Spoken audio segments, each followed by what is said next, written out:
This is the new Samsung Galaxy S22 Ultra, and you may have heard that it has a little feature called Nightography. Still confused? Here's the deal. In order for a phone to produce better images in a low-light environment, multiple things need to happen, but more light coming in and being absorbed by the sensor is one of them. The S22 Ultra has 4 cameras, with the main one being the 108 megapixel with a 0.8 micrometer sensor. So when Samsung's Nightography kicks in, those 108 megapixels are then divided into 9 blocks of big pixels, effectively creating a 12 megapixel camera with a 2.4 micrometer sensor, which basically results in more light coming in.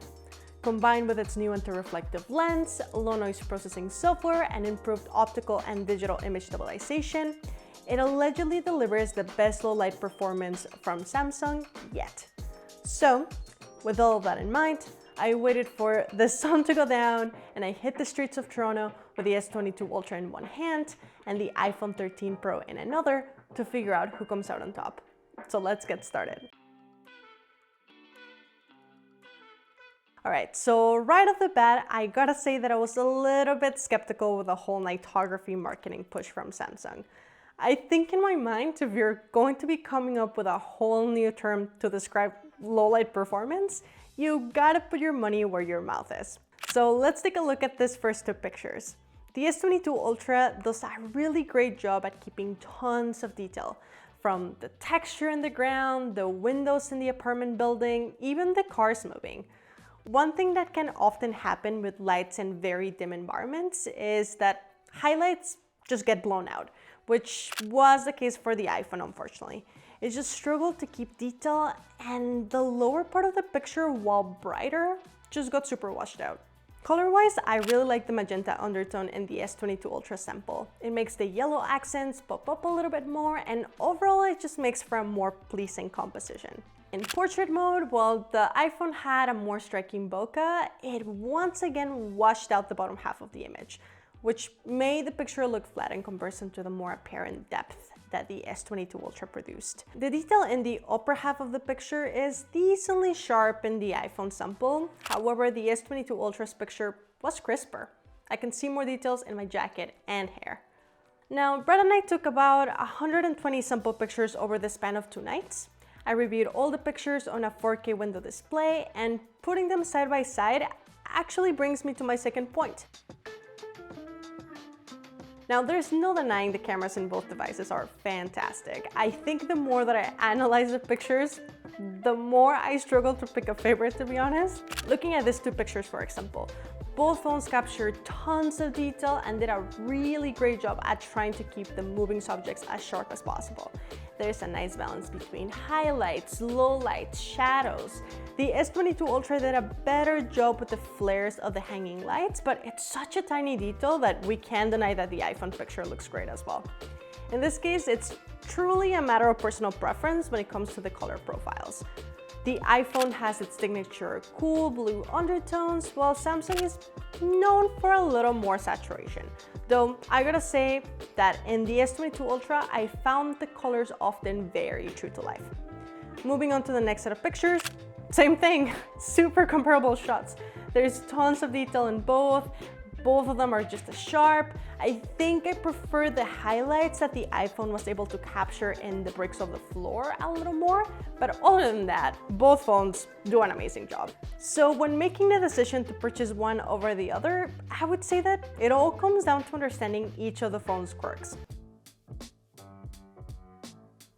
For me, it felt like in trickier and dimmer environments, when using portrait mode, the iPhone prioritizes capturing more light over sharpness and detail, while the Samsung keeps a more balanced approach.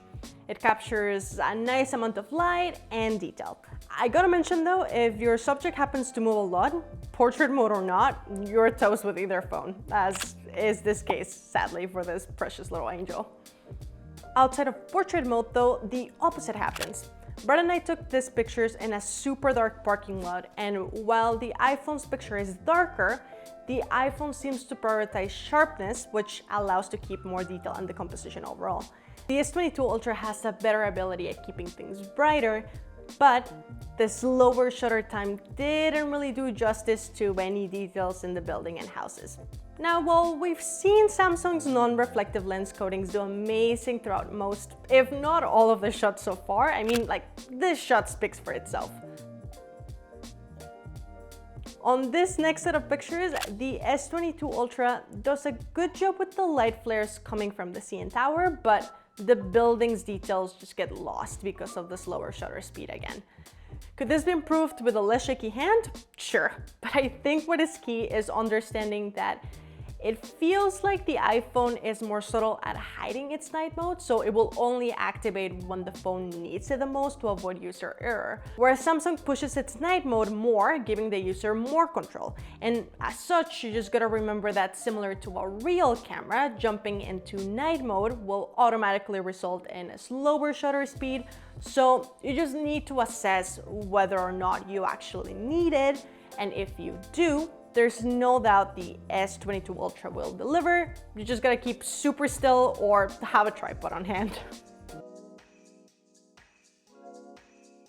For a long time, and I think in a very biased way, I always preferred pictures coming from an iPhone. I've had Pixels, even OnePlus phones, because of their color profiles, and also because I found that for a long time, Samsung would always lean towards higher, more unrealistic saturation and sharpening.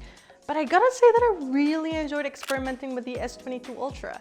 From its more true-to-life colors to it handling glare so well, its very impressive 10 times optical zoom, it really delivered, and I think it's one of those things that will encourage me to take more shots in low light without the feeling that the pictures just won't turn out. So next time someone asks me about nightography, I'll say that it's a thing. And I think it's a good thing. Have you tried either phone yet? Let me know in the comments below.